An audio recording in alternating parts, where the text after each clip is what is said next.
The Tempest, Prospero, the Duke of Milan, was a learned and studious man who lived among his books, leaving the management of his dukedom to his brother Antonio, in whom indeed he had complete trust.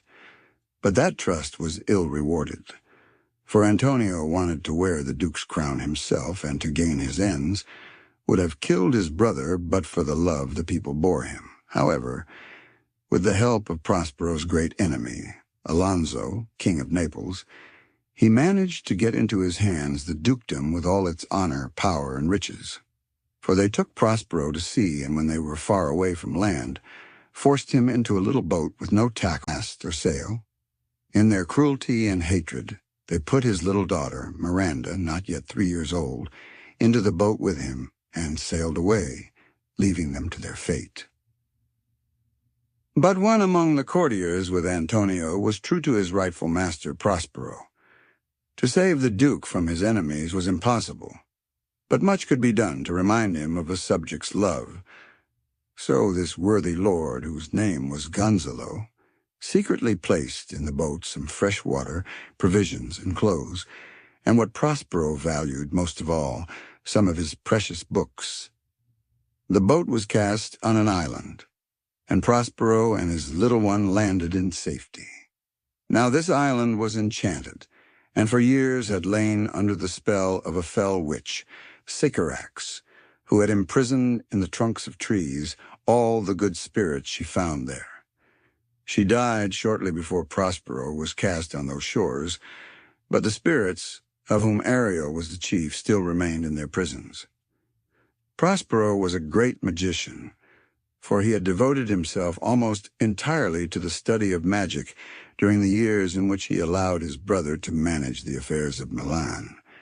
By his art, he set free the imprisoned spirits, yet kept them obedient to his will, and they were more truly his subjects than his people in Milan had been. For he treated them kindly as long as they did his bidding, and he exercised his power over them wisely and well. One creature alone he found it necessary to treat with harshness. This was Caliban, the son of the wicked old witch, a hideous, deformed monster, horrible to look on, and vicious and brutal in all his habits. When Miranda was grown up into a maiden, sweet and fair to see, it chanced that Antonio and Alonso, with Sebastian, his brother, and Ferdinand, his son, were at sea together with old Gonzalo, and their ship came near Prospero's island.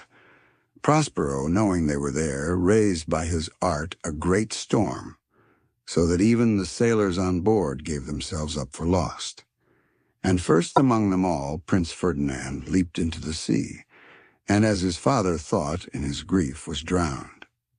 But Ariel brought him safe ashore, and all the rest of the crew, although they were washed overboard, were landed unhurt in different parts of the island, and the good ship herself, which they all thought had been wrecked, lay at anchor in the harbor whither Ariel had brought her. Such wonders could Prospero and his spirits perform. While yet the tempest was raging, Prospero showed his daughter the brave ship laboring in the trough of the sea, and told her that it was filled with living human beings like themselves. She, in pity of their lives, prayed him who had raised the storm to quell it. Then her father bade her to have no fear, for he intended to save every one of them. Then, for the first time, he told her the story of his life and hers, and that he had caused the storm to rise in order that his enemies, Antonio and Alonso, who were on board, might be delivered into his hands. When he had made an end of his story, he charmed her into sleep, for Ariel was at hand, and he had work for him to do. Ariel, who longed for his complete freedom, grumbled to be kept in drudgery, but on being threateningly reminded of all the sufferings he had undergone when Sycorax ruled in the land, and of the debt of gratitude he owed to the master who had made those sufferings to end, he ceased to complain, and promised faithfully to do whatever Prospero might command.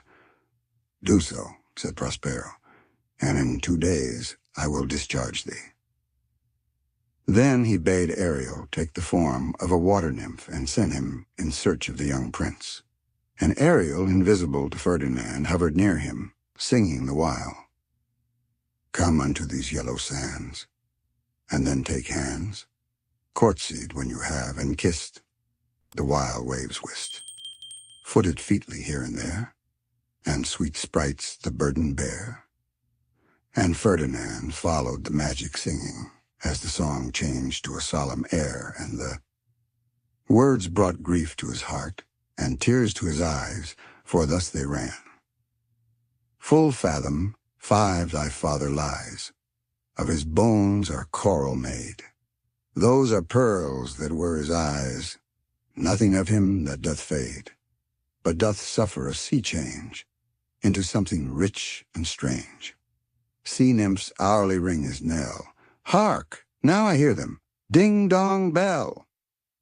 And so singing, Ariel led the spellbound prince into the presence of Prospero and Miranda. Then behold, all happened as Prospero desired.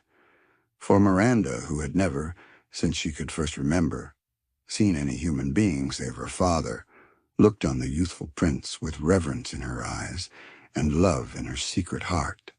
I might call him, she said, a thing divine, for nothing natural I ever saw so noble. And Ferdinand, beholding her beauty with wonder and delight, exclaimed, Most sure the goddess on whom these airs attend. Nor did he attempt to hide the passion which she inspired in him, for scarcely had they exchanged 6 sentences before he vowed to make her his queen if she were willing. But Prospero, though secretly delighted, pretended wrath. You come here as a spy, he said to Ferdinand. I will manacle your neck and feet together, and you shall feed on fresh water mussels, withered roots and husk, and have sea water to drink. Follow. No, said Ferdinand, and drew his sword. But on the instant Prospero charmed him, so that he stood there like a statue, still as stone. And Miranda, in terror, prayed her father to have mercy on her lover. But he harshly refused her, and made Ferdinand follow him to his cell. There he set the prince to work, making him remove thousands of heavy logs of timber, and pile them up. And Ferdinand patiently obeyed, and thought his toil all too well repaid by the sympathy of the sweet Miranda. She in very pity would have helped him in his hard work, but he would not let her. Yet he could not keep from her the secret of his love, and she, hearing it, rejoiced and promised to be his wife. Then Prospero released him from his servitude, and glad at heart, he gave his consent to their marriage. Take her, he said. She is thine own. In the meantime, Antonio and Sebastian, in another part of the island, were plotting the murder of Alonso, the king of Naples, for Ferdinand being dead, as they thought, Sebastian would succeed to the throne on Alonso's death, and they would have carried out their wicked purpose while their victim was asleep, but that Ariel woke him in good time. Many tricks did Ariel play them. Once he set a banquet before them, and just as they were going to fall to, he appeared to them amid thunder and lightning in the form of a harpy, and immediately the banquet disappeared. Then Ariel upbraided them with their sins and vanished too. Prospero, by his enchantments, drew them all to the grove without his cell, where they waited, trembling and afraid, and now at last bitterly repenting them of their sins. Prospero determined to make one last use of his magic power. And then, said he, I'll break my staff, and deeper than did ever plummet sound I'll drown my book. So he made heavenly music to sound in the air, and appeared to them in his proper shape as the Duke of Milan. Because they repented, he forgave them, and told them the story of his life, since they had cruelly committed him and his baby daughter to the mercy of wind and waves. Alonso, who seemed sorriest of them all for his past crimes, lamented the loss of his heir, but Prospero drew back a curtain, and showed them Ferdinand and Miranda playing at chess.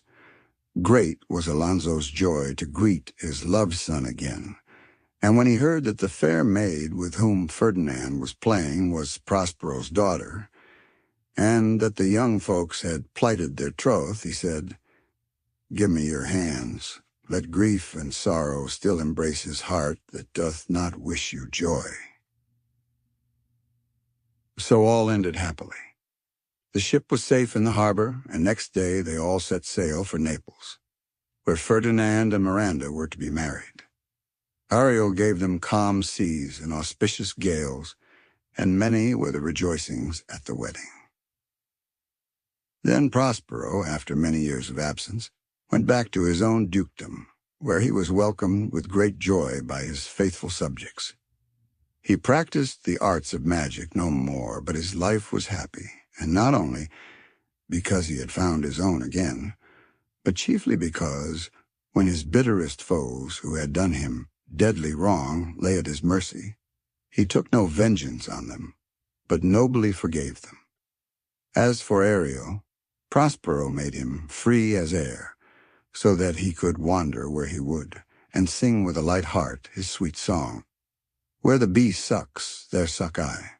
In a cowslip's bell I lie. There I couch when owls do cry. On the bat's back I do fly.